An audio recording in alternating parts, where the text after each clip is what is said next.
Em nosso estudo de hoje, a lição 14 do livro Canais da Vida tem por título Atitude Cristã. Os espíritas, revivendo a lição de Jesus na atualidade terrestre, debalde exigirão socorro ao mundo, de vez que, reencarnados no mundo, golpeados de provações, foram traduzidos a socorrer. É por isso que, havendo obtido mais amplas gratificações de conhecimento superior, mais se lhe pedirá em atitude cristã diante do próximo, tanta vez mergulhado nas sombras da incompreensão e da insensatez. Imaginemos o símile nos mais apagados lances da atividade cotidiana. Se a semente recusasse o sacrifício no seio da gleba em que aprende a morrer para ressurgir a benefício dos outros, não recolheríamos o grão que nos supre o celeiro, e se o grão repelisse a mó que o desintegra, a pretexto de conservar-se, não disporíamos do recurso indispensável ao pão que nos alimenta. Necessário entender que não somos chamados a receber o concurso alheio, mas sim a doar de nós próprios em solidariedade incansável, aprendendo na escola da renúncia a exercer o serviço incessante, o perdão incondicional, a cooperação sem barreiras e a bondade sem lindes. No lar, na profissão, nos templos de fé, na intimidade ou na via pública, somos convidados ao bem que Jesus testemunhou, a fim de que a nossa diretriz a expressar-se no exemplo projete-se nas mentes que nos rodeiam, induzindo-nos à renovação. Não olvidemos que, tanto quanto possível, ao invés de rogarmos auxílio, antes de tudo devemos auxiliar, na certeza de que, se a nossa palavra elucida e reanima, somente a nossa atitude positiva na prática dos princípios que propagamos será bastante forte para nos reformar. Urge reconhecer que somente a criatura em sincero reajustamento será capaz de reajustar, redimindo-se para redimir e aperfeiçoar-se para aperfeiçoar, e desfazer-se dos grilhões da ignorância para assimilar em definitiva a própria libertação através de nova luz. É interessante que, enquanto eu estava fazendo a leitura, eu estava pensando em algumas pessoas que procuram a casa espírita trazendo suas dores físicas e suas dores morais. Aí, no primeiro momento, elas são aconselhadas a vir à reunião pública e a participarem de um tratamento fluídico. Normalmente se chama nas casas espíritas de passe de cura ou passe de saúde. Tudo bem. Aí, naquele momento, passa na cabeça de muitas pessoas, está querendo que eu frequente a reunião para me converter. Não, na verdade, a cada reunião a gente vai ganhando conhecimento, e foi Jesus que disse para a gente: conhecereis a verdade vos libertará. Conforme a gente vai tendo essa noção do espírito imortal que nós somos, da estada muito breve que a gente está tendo aqui agora na carne, daqui a pouco o mundo principal é lá do outro lado, e do porquê de a gente ainda estarmos em mundos como esse aqui de expiações e provas, o que a gente deve fazer para modificar na gente o nosso coração, o nosso sentimento, para daqui a pouco a gente ser merecedor de ir para moradas mais bem-aventuradas. Isso vai acontecendo a cada reunião pública, a cada vez que a gente frequenta a casa espírita, mas no primeiro momento as pessoas pensam assim: está tendo interesse em mim, eu estou aqui.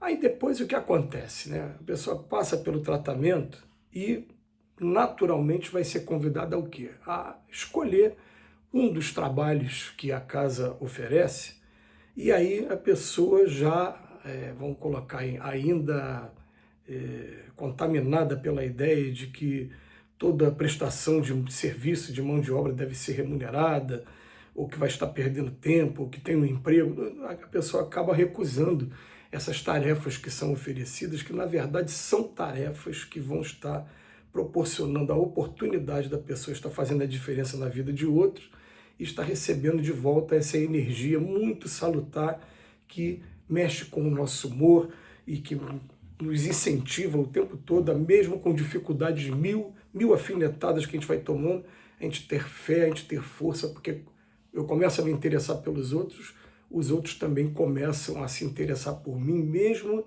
que seja de forma ainda que eu não esteja percebendo, porque muitas das vezes a gratidão não vai vir do encarnado que está sendo socorrido, vai vir dos desencarnados que estão ao lado daquele que está sendo socorrido e que ainda não consegue ter a gratidão.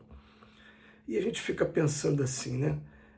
Mas por que a gente tem essa dificuldade toda ainda de entrar no caminho correto, nessa da atitude cristã? E o Emmanuel faz umas comparações aqui hoje ele vem falar, poxa, pensou se a semente se recusasse a morrer, ser enterrada, e daqui a pouco, né, o grão também se recusasse a ser esmagado, como é que a gente teria o pão?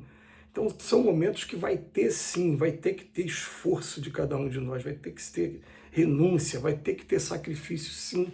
Ah, mas a palavra sacrifício para muitos vai significar escravidão. Em mundos como o nosso, liberdade significa escravidão. Como assim? Ah, eu quero liberdade para fazer o que eu quiser. Me escraviza num determinado vício, porque eu gosto tanto de beber, eu gosto tanto de fumar, eu gosto tanto de comer o que eu gosto de comer na hora que eu quero comer. E se eu não tiver disciplina, quando eu desencarnar, eu vou descobrir simplesmente que eu estou escravizado àquele costume que eu tive, porque acabou o meu corpo, mas não acabou minha vontade de beber, minha vontade de fumar, minha vontade de comer uma determinada coisa. E o que acontece? Do outro lado não tem bebida, não tem cigarro, não tem tabaco, não tem comida. E aí? Eu fiquei preso, fiquei escravizado. Então a gente vai descobrir que, de uma maneira, a princípio paradoxal, a disciplina gera liberdade. E é uma coisa para a gente começar a analisar, a gente pensar profundamente com relação a nós mesmos. E depois ele vem falar para a gente, olha, é necessário a gente entender que não somos chamados a receber o concurso alheio. A gente vai encontrar a nossa terapia de verdade é quando a gente começar a aprender na escola da renúncia a exercer o serviço incessante, o perdão incondicional, a cooperação sem barreiras e a bondade sem lindes. Aí eu vou tornar uma pessoa que dificilmente vai ficar magoada ou vai começar a compreender e até a lamentar o comportamento de muitos que ainda estão na retaguarda, que um dia também viverão o processo que a gente está passando a viver agora, mas que no momento não tem condição ainda, assim como a fruta, né, você tem que esperar amadurecer. Não adianta ficar do lado da fruta rogando a Deus que ela amadureça o mais rápido possível, porque a natureza vai ter suas etapas e a gente vai ter que esperar o momento certo dela amadurecer. Estão tendo paciência com a gente até que a gente amadureça. E a gente vai ter que aprender a ter paciência com os outros também, mas aí já não se aborrecer muito com as coisas que venham a acontecer, porque nesse momento eu desenvolvi em mim a solidariedade incansável, a escola da renúncia, perdão incondicional sem barreiras e bondade sem lindes. Aí o Emmanuel continua falando, no lar, na profissão, nos templos de fé, na intimidade ou na via pública, nós somos convidados ao bem que Jesus testemunhou. E aquele bem assim, por simplesmente amar e respeitar a todos e entender, cada vez que eu consigo fazer alguma coisa pelo próximo e até em detrimento da minha mesma, eu estou começando a entender que os bens espirituais são mais importantes do que os bens da terra. É claro que enquanto a gente está aqui na Terra, a gente precisa sim, né, estar numa posição de equilíbrio.